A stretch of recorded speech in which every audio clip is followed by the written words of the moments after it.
দেখো, এতক্ষণ পর্যন্ত আমরা বেসিক্যালি কি পড়ছি কি পরমাণুর গঠন। হ্যাঁ, অধ্যায়ে কত অধ্যায় স্যার? পরমাণুর গঠন হচ্ছে কত অধ্যায়?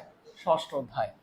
এই কিছুক্ষণ আগে আমরা শেষ করলাম হচ্ছে আইসোটোপের ধর্ম ও ব্যবহার। ঠিক আছে, তো মোবাইলের চার্জের স্বল্পতার কারণে রেকর্ড করা হয় নাই।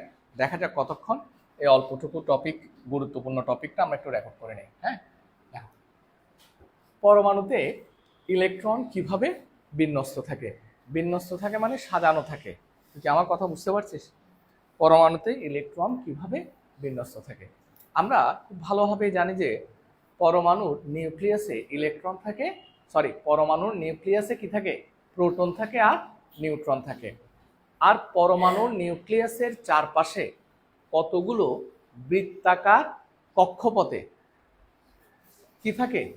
ইলেকট্রন ঘূর্ণায়মান থাকে, ইলেকট্রন ঘুরতে থাকে। পরমাণুতে যত সংখ্যক প্রোটন আছে ঠিক তত সংখ্যক ইলেকট্রন পরমাণুর নিউক্লিয়াসকে কেন্দ্র করে আবর্তন করে বা ঘুরে। স্যার কি বলছি? পরমাণুতে যত সংখ্যক প্রোটন নিউক্লিয়াসে থাকে ঠিক তত সংখ্যক ইলেকট্রন নিউক্লিয়াসকে কেন্দ্র করে বৃত্তাকার পথে ঘুরতে থাকে। ইলেকট্রন যে পথে নিউক্লিয়াসকে কেন্দ্র করে আবর্তন করে সেই পথকে আমরা কি বলি? কক্ষপথ। তাহলে লিখো তো কক্ষপথ কি? ইলেকট্রন যে পথে, লিখাইছিলাম? আচ্ছা, লিখাইলে আর লিখতে হবে না। ইলেকট্রন যে পথে নিউক্লিয়াসকে কেন্দ্র করে ঘুরতে থাকে সেই পথকে আমরা কি বলি? কক্ষপথ। এই কক্ষপথগুলো কিরকম? বৃত্তাকার। কক্ষপথগুলো কিরকম? বৃত্তাকার। এখন আমরা আজকে পড়বো ইলেকট্রনগুলো কিভাবে বৃত্তাকার পথে আবর্তন করে। ঠিক আছে, আচ্ছা দেখো,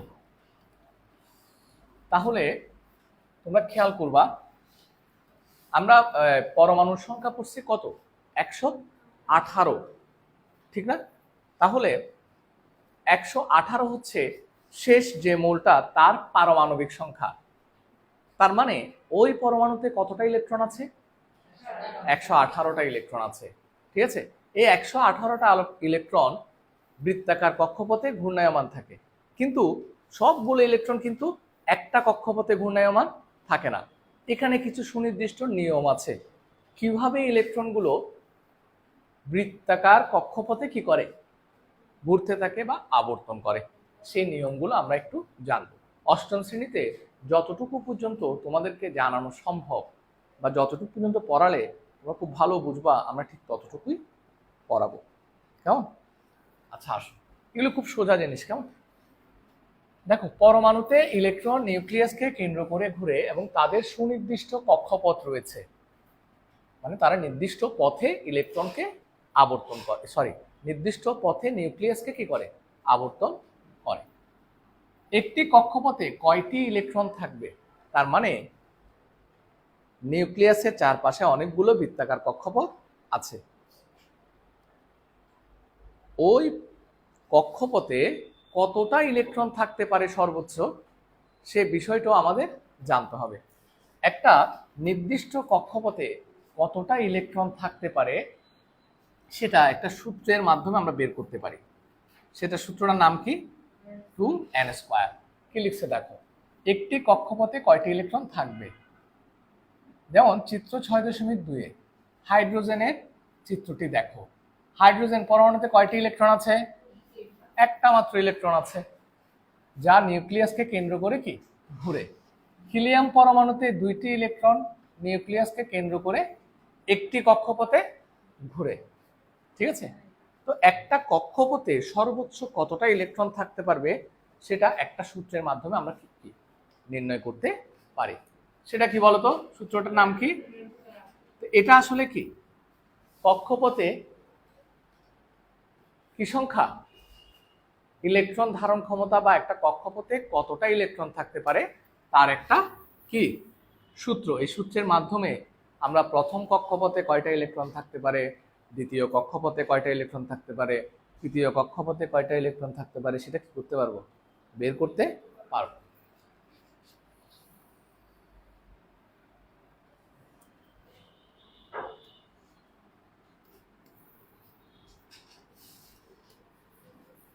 একটি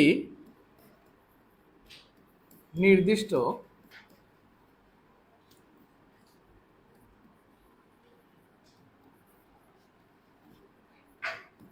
কক্ষপথে বা কক্ষপথকে আবার শক্তি স্তরও বলা হয়। কি বলা হয়? শক্তি স্তর। ইলেকট্রন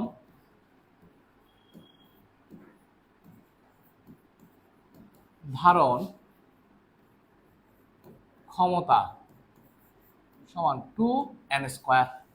কেমন?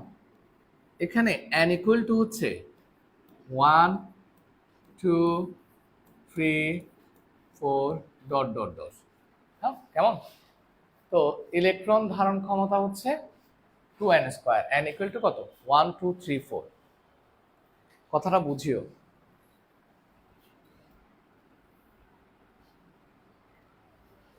দেখো, যখন n ইকুয়াল টু 1 হলে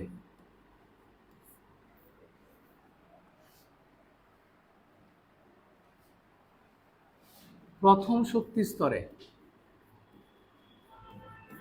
আমরা নেক্সট ক্লাসে আরো সুন্দর কিছু জিনিস পড়ব। প্রথম শক্তি স্তরে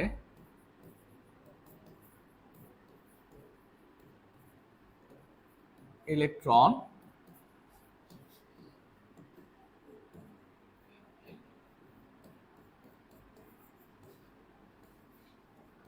টু ইন্টু n এর মান কত স্যার? 1 1²। 2 ইন্টু 1 ইকুয়াল টু কত? 2। তাহলে প্রথম শক্তি স্তরে কয়টা ইলেকট্রন থাকতে পারে? দুইটা। n ইকুয়াল টু 2 মানে কত নাম্বার শক্তি স্তর? বলো, n ইকুয়াল টু 2 মানে কত নাম্বার শক্তি স্তর? 2 নাম্বার। n ইকুয়াল টু 3 মানে কত নাম্বার শক্তি স্তর? 3 নাম্বার। n ইকুয়াল টু 4 মানে কত নাম্বার শক্তি স্তর? 4 নাম্বার। তাহলে n ইকুয়াল টু 2 হলে দ্বিতীয় শক্তি স্তরে ইলেকট্রন ধারণ ক্ষমতা সমান কত? 2 ইন্টু কত স্কয়ার? n এর জায়গায় কত হবে? 2। 2 এর উপরে কি আছে? স্কয়ার। 2 দুগুণে 4, 4 দুগুণে কত? 8। তাহলে দ্বিতীয় শক্তি স্তরে ইলেকট্রন থাকবে কয়টা? 8টা। দেখি বলো তো, n ইকুয়াল টু 3 হলে তৃতীয় শক্তি স্তরে কয়টা থাকবে? 18টা। তৃতীয় শক্তি স্তরে ইলেকট্রন ধারণ ক্ষমতা সমান 2 ইন্টু কত স্কয়ার? 3 স্কয়ার। 3 তিরিকে 9, 9 দুগুণে কত? 18। তাহলে তৃতীয় শক্তি স্তরে থাকবে কয়টা? 18টা। এভাবে 4 নাম্বার শক্তি স্তরে কয়টা ইলেকট্রন থাকতে পারে সেটা নিশ্চয়ই তোমরা বুঝতেছো। কত বলো তো? 16 দুগুণে, এই যে 4 নাম্বার শক্তি স্তরে 2 কি n² না? n এর মান কত? 4, 4 স্কয়ার। 4 4 16, 16 দুগুণে কত? 32।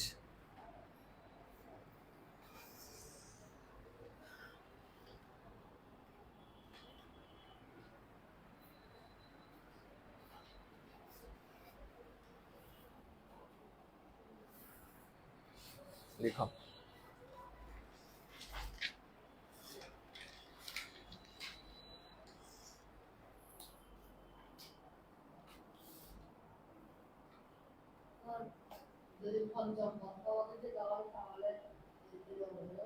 ফাইভ স্কোয়ার, 2 ইন্টু 5 স্কোয়ার, 25 দুগুণে 50।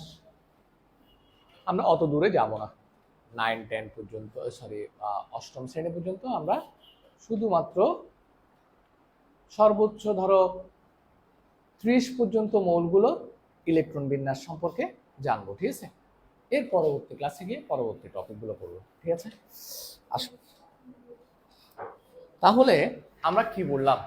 যখন n ইকুয়াল টু 1, n এর মান যখন 1, তখন সেটা কত নাম্বার কক্ষপথ বোঝায়? কত নাম্বার কক্ষপথ? 1 নাম্বার কক্ষপথ।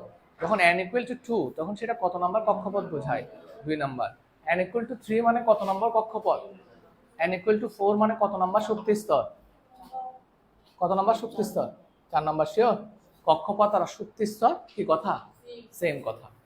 তাহলে আসো এবার তোমাদেরকে একটু ইলেকট্রন বিন্যাস দেখাই।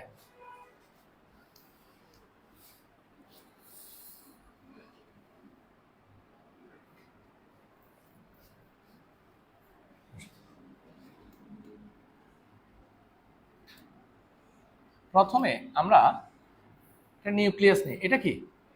নিউক্লিয়াস। আর একটু ছোট করে দেয়, এটা হচ্ছে কি নিউক্লিয়াস। কেমন? এবার নিউক্লিয়াসের চারপাশে কি থাকবে? বৃত্তাকার কক্ষপথ। কেমন? আমি প্রথমে হাইড্রোজেনের ইলেকট্রন বিন্যাস আঁকছি, ঠিক আছে? তো দেখো, হাইড্রোজেনের পারমাণবিক সংখ্যা কত বলতো স্যার?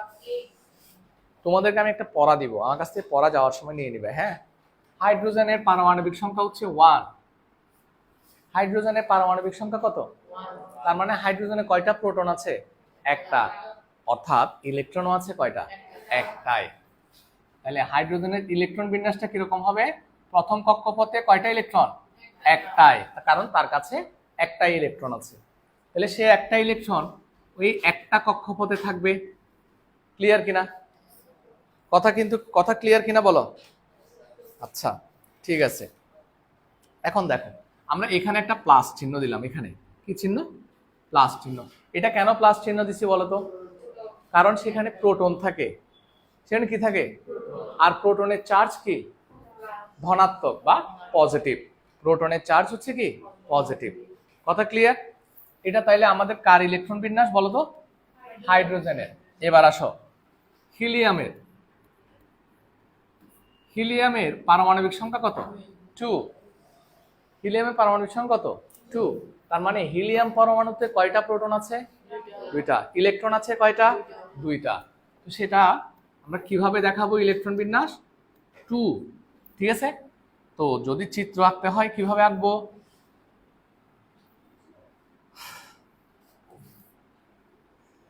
আর একটা আমরা কি দেই?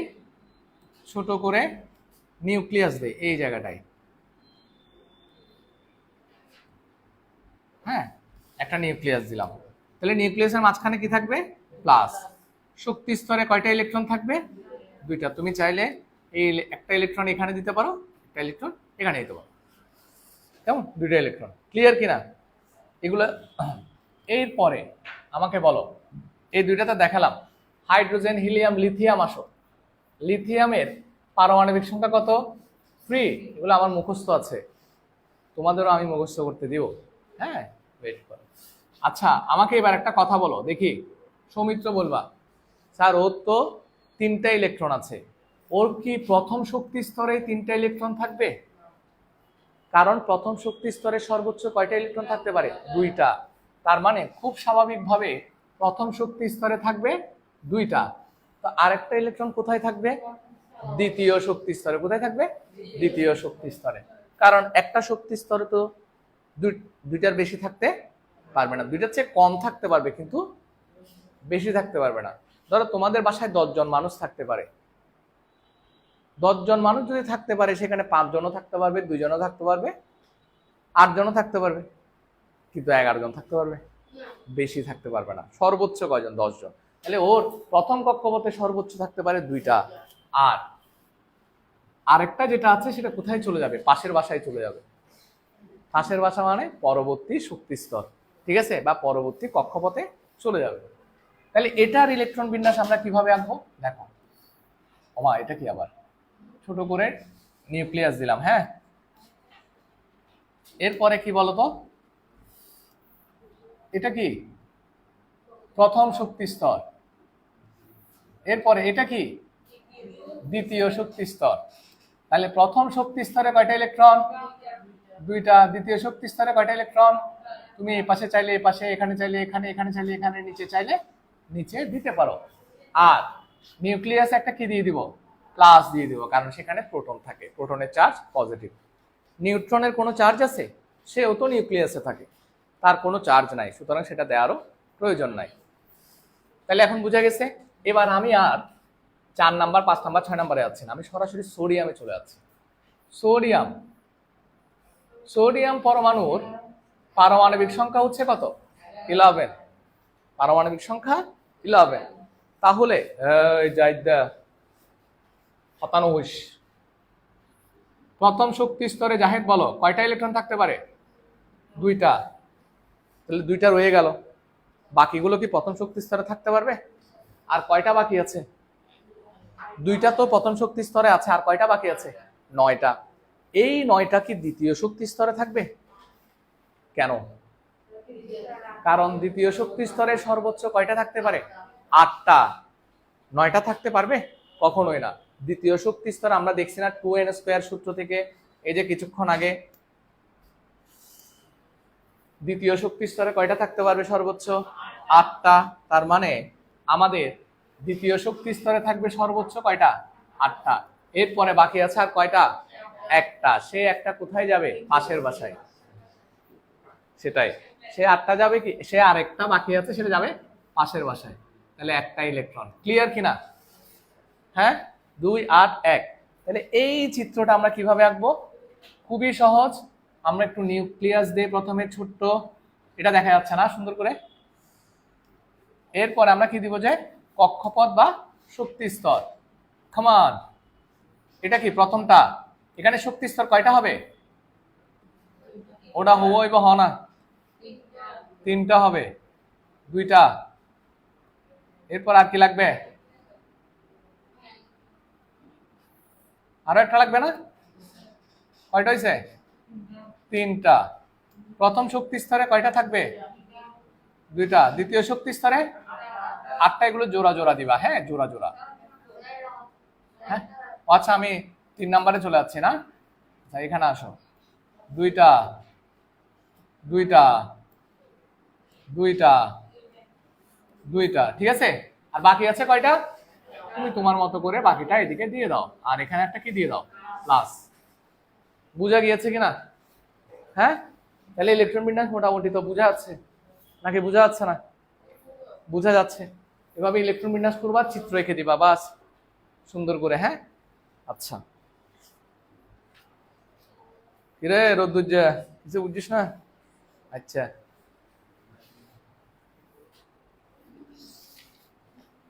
এবার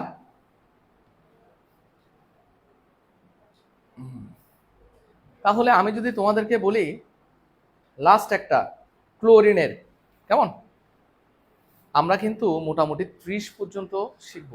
এখানে একটা ছোট্ট প্রবলেম আছে। 18 এর পরে, স্যার রিহুল পাশেরটাতে যাও, 18 এর পরে বা এর পরবর্তী টপিকগুলোতে একটু ব্যতিক্রম আছে। হ্যাঁ, ব্যতিক্রম কিছু বিষয় আছে, সেগুলো আমরা পড়বো, কোনো সমস্যা নেই। কয়েকটা ব্যতিক্রম আমরা পড়ে নিব, ঠিক আছে, যাতে ওগুলো থেকে আসলে আমাদের কোনো প্রবলেম না হয়। কথা ক্লিয়ার? আসো। আর উপশক্তি স্তর বলতে কিছু বিষয় আছে, সেগুলো দেখে আমরা নেক্সট ক্লাসে কিছুটা পড়তে পারি কিনা। আমি যদি উপশক্তি স্তরের বিষয়গুলো পড়াতে যাই, আমার আরো কয় ক্লাস লাগবে?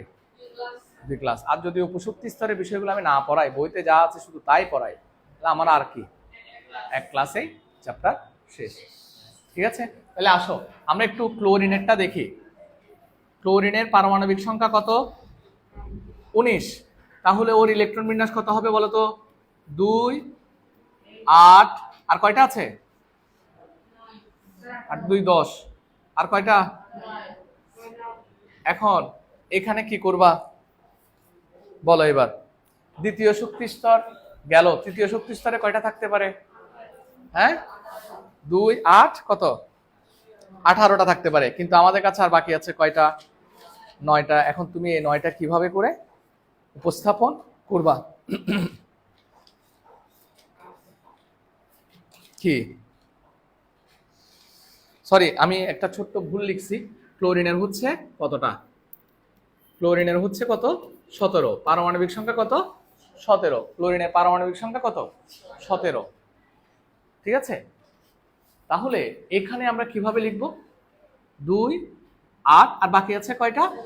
7টা। তাহলে 2 8 কি 7, ঠিক আছে না? যাই বুঝছিস? আচ্ছা, তাহলে প্রথম শক্তি স্তরে কয়টা? 2টা। দ্বিতীয় শক্তি স্তরে কয়টা? 8টা। তৃতীয় শক্তি স্তরে কয়টা? 7টা। তৃতীয় শক্তি স্তরে সর্বোচ্চ কয়টা থাকতে পারে? 18টা। তবে এখানে এই যে এতটুক পর্যন্ত তোমাদের ক্লাস 8 এর বইতে মোটামুটি দেয়া আছে। এর পরের কয়েকটা ইলেকট্রন বিন্যাস আমরা অবশ্যই শিখব, কারণ সেখানে কিছুটা ব্যতিক্রম থাকবে। তো যা হোক, এখন আমার কথা হচ্ছে, আমাকে একটা কথা বলো, ব্যতিক্রম বলতে ওরকম ব্যতিক্রম, আচ্ছা ওগুলো পরবর্তীতে, কেমন? এখন আমাকে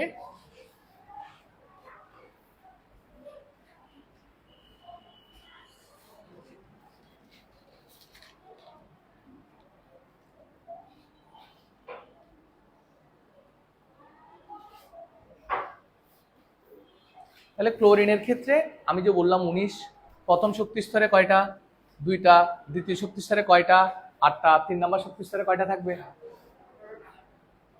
সর্বোচ্চ 18টা থাকতে পারে, কিন্তু ক্লোরিনের তো আর 18টা, কতটা, অতগুলো নাই, ক্লোরিনে আছে কত? 17। তাহলে এখানে গিয়ে কয়টা যাবে সেগুলো আমরা পরবর্তীতে পড়বো, কেমন, এখন না। তাহলে এখানে আমরা কতটুকু পর্যন্ত পড়লাম আজকে? আজকে পড়লাম হচ্ছে, দেখো কতটুকু পর্যন্ত পড়ছি, এই যে এখানে স্যার তোমাদের এখানে 18 পর্যন্ত আছে, কেমন, 18 পর্যন্ত একটা চার্ট করে দেওয়া আছে না, এই 18 পর্যন্ত চার্টটা ফিল আপ করে নিয়ে আসবা। হাইড্রোজেন কিভাবে ফিল আপ করবা? খাতায়, বইতে হাইড্রোজেন, হিলিয়ামে কি H, ব্যারিলিয়ামের কি, তারপর বোরন হচ্ছে B, কার্বন হচ্ছে C, নাইট্রোজেন N, অক্সিজেন হচ্ছে O। এভাবে করে তো ফিল আপ করবা, তারপরে এগুলো কি আমার জন্য ফিল আপ করে আনবা ইলেকট্রন বিন্যাস এক বইতে। এরপরে দেখো তোমাদেরকে একটা সিরিয়াল বিষয় বলি, তোমাদের কাছে যদি পর্যায় সারণী থেকে থাকে, পর্যায় সারণী চিনো?